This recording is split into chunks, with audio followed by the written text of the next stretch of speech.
Hi, so we're here at Bond in Motion, the exhibition of James Bond vehicles. We will of course have to ask you first about Spectre. What's it like having seen it on the big screen now? I love Spectre. It's my favourite one out of certainly all of Daniel's films. I think the humour was much better. The action, there's a lot more action in it, and I think Daniel's really grown into that role now. And for me, it was his best performance. Tell us about the explosion in Spectre. Lots been said about this big explosion.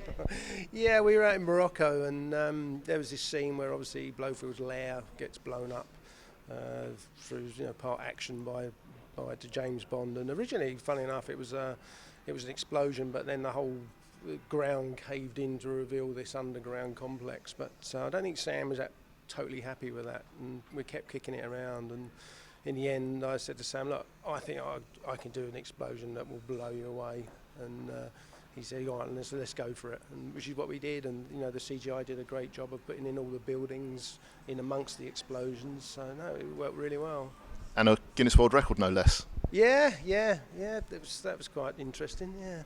And I won't tell Her Majesty, but how does the Guinness World Record rank with, say, the OBE and the Oscar and everything else? Oh no, the OBE is a highlight. Yeah, definitely, and the Oscar. No, they're it's nice to be noticed by your peers and other people.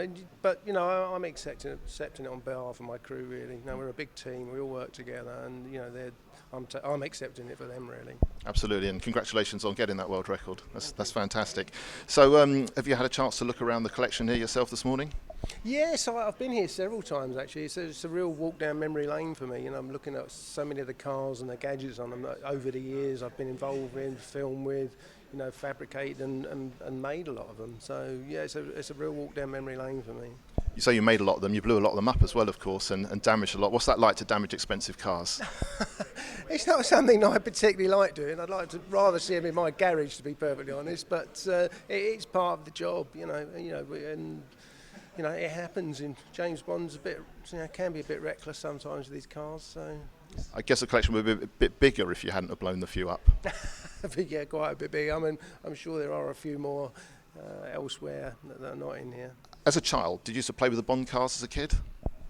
Do you know, I don't actually remember playing with the Bond cars. I sort of really got into the Bonds probably around the Man with the Golden Gun, that sort of era, obviously, and then really started watching the earlier ones after that. So I think probably my first recollection was the flying car and the Man with the Golden Gun. Oh yeah, the barrel roll over the river. Yeah, well no, there was a flying car. Oh, the takeoff one, absolutely, yeah, with the wings on the top of the car. Obviously, we've got the Star Wars film coming up soon, and it would be remiss of me not to ask you about that. What can we expect from the Star Wars #7? I obviously can't go into any of the storyline, but I think you can expect action-packed. It will tick every single box that Star Wars, old and new. I think JJ did a wonderful job with it, and I can't wait to see what the audience think of it. Absolutely, and obviously there's been a heavy emphasis on the use of practical effects in the new film, and is this something that JJ and Kathleen Kennedy were insistent on from the beginning? Very much so, yeah. In all walks of the film, they were keen to do as much, practical in camera as possible.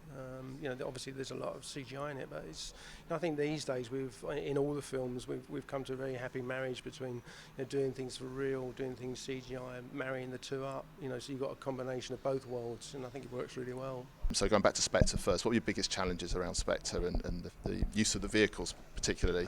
I think one of the biggest challenges was Sam chose Rome as a city to stage this sequence in, and obviously our prime concern is for the safety of the drivers, the stunt drivers and the people around them, but we had a secondary issue that we had to be careful that we didn't damage any of the 2,000-year-old monuments and buildings. So we spent a lot of time working with the stunt people and almost testing both cars to destruction.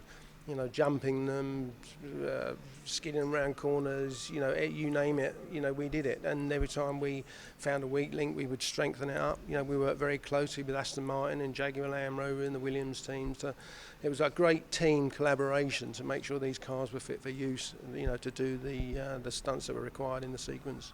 And thinking of both the Bond series and also the Star Wars series, I guess there's some sort of balance to strike between the nostalgia of the series, but also bringing them to fresh cinema audiences. Absolutely, you have to be fresh. Nobody wants to see the same old format all the time. It can be a different action sequence, a different joke.